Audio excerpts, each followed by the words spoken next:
As a Washington Commanders fan, I know we haven't had success at pretty much anything.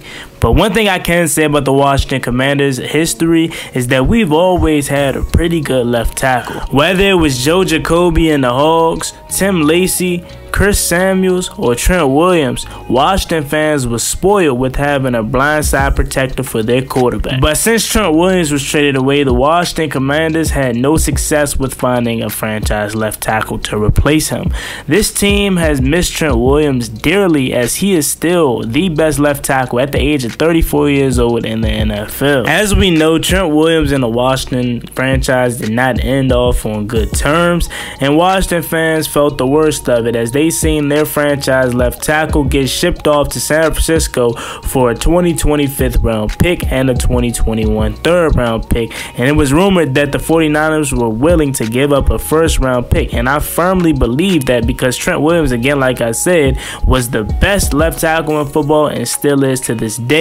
So Washington Commanders fans was robbed. We should at least have got a 1st round pick. I even think we should have got some mid to late round picks on top of that. The Washington Commanders were robbed. In 2019, Donald Penn was their starting left tackle. He wasn't the best. In 2020, they signed Cornelius Lucas, and he's been a really good solid piece for the Washington Commanders, but he isn't no starter quality for 17 games. In 2021, the Washington Commanders signed Charles Leno, and Charles Leno's been the team's left tackle ever since. Leno has somewhat stabilized the left tackle position, but if you ask every Washington Commanders fan, I don't think there's a single fan that is in love with Charles Leno. I think we all want him replaced at the end of the season. I know there are some fans out there that didn't even want him back this year, and I was a part of it. I don't hate Charles Leno. I don't think he's a terrible player, but I just think we need to upgrade at that position and get younger. I was even a part of the fans that wanted to take a left tackle in the first 2 rounds this year. Left tackle is one of the most important positions on the field, and clearly is the most important position on the offensive line. Charles Leno's been okay, but I think the Washington Commanders coaching staff wants to move on from him at the end of the season, and I think it's the right move. In the 2023 NFL Draft, Washington Commanders selected Braden, left tackle out of Utah, in the 4th round, and I think he could potentially be Washington's future left tackle. YouTube, what's going on? It's Juan Gotti here with another Washington Commanders video. In today's video, we're going to be taking a look at the personal life and career of Braden Daniels. So without further ado, let's get straight into today's video. But before we do, make sure you guys go down below, leave a like on this video, subscribe if you're new, and turn on post notifications so you get notified when I upload a video about the NFL, or in this case, our Washington Commanders. Also, check out Juan Gotti TV. That link is down below in the description, and let me know who you guys want to see me do a documentary on next.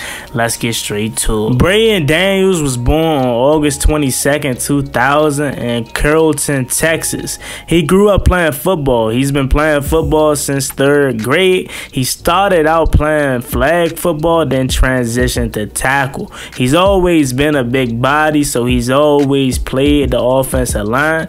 Truth be told, you think a person been playing since 3rd grade, they would love it right away, but he said he didn't truly fall in love with the game until high school. Braden broke his foot in 7th grade, so he really didn't get to play middle school football. He returned in 8th grade, but it was his only year playing. So in high school, he was making a choice of what sport he wanted to play, and he decided to play football and continue his growth and career in that sport. So in high school, Braden played all over the offensive line, and that's where his versatility kicked in.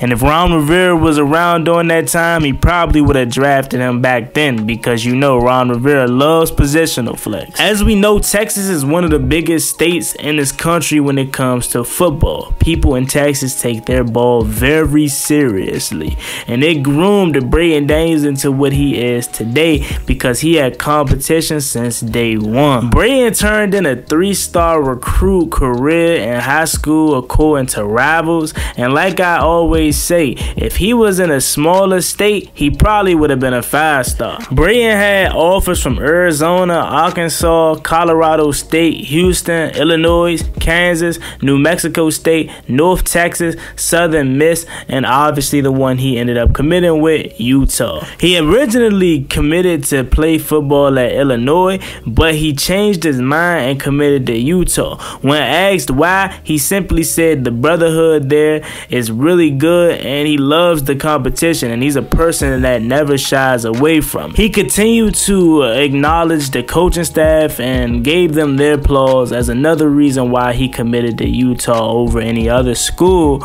He said that we're going to play physical football, and again, Braden is somebody that loves to get physical. Braden decided to redshirt his freshman year, which ultimately turned out to be the best decision he could make because it allowed him to be a guy that was around the team, travel with the team, but learn, so when it was his time to play, he could be great and don't have to look back. The very next year, Braden started in every single game and was essentially really good. He played all over the offensive line, as mentioned before. He started at left guard. Braden was really good at left guard, but he made the switch to tackle, and that's when it took his game to the next level. In 2021, he was a second team All Pac-12, and then he upped it in the following year in 2022 and was selected to the first team All Pac-12. What stood out about Braden is that he's a really solid pass protector. However, he's much more effective in the run game. He's a mauler. He's a guy that loves to get physical and nasty with you, and he's very athletic too. That's one thing about it, hence to why he can play all over the offensive line. It's no secret that the Washington Commanders offensive line last year was terrible, and a big reason why the offense was unsuccessful. So the Washington Commanders, desperately needing to upgrade the offensive line, drafted Braden Daniels in the 4th round of the 2023 NFL draft. When he was drafted, he was listed as an offensive guard, but he has the opportunity to come in and play left tackle, and the Washington Commanders coaching staff is genuinely interested to see what Braden Daniels could do at the tackle position. Now, I don't think Braden is going to come in and start this year. I don't see him playing this year. I think this could be Braden's red shirt year, essentially what he did at Utah his freshman year. He could sit behind Charles Leno, learn the game, learn the left tackle position, and be ready to take over in 2024 while also still providing some depth in 2023, because again, he is a versatile guy. You hate injuries, and the Washington Commanders are too familiar when it comes to injuries. I'm praying this year we can finally stay healthy, but as we know, playing in the trenches, a lot of things can happen that you are not in control of. You can get rolled up on, things can happen, people can fall on you, and stuff can just happen, man. As we know, it's a part of the game. So Braden Daniels cannot be ready to play this year, but he could be ready to be a versatile backup this year. Braden weighed in at 294 pounds and stood up at 6'4" at the combine. He could definitely put on some weight, as he is going to be working with NFL nutritionists and strength and conditioning coaches. So I don't worry about him being 294. Now, he does have 33-inch arms, not the longest, but not the worst. He ran a 4.9940 at the combine. That is blazing fast for an offensive lineman. So the guy is very athletic. He may read out to you guard, but again, this guy has some experience playing tackle. So I would honestly love to see Washington give him an opportunity at tackle, especially since Sadiq Charles and Chris Paul are the two favorites for the left guard position, and you already got Sam Cosmi holding down the right guard position and Andrew Wiley holding down right tackle. The only glaring opportunity for Braden is left tackle next season. So I think if he has a really good training camp this year and preseason,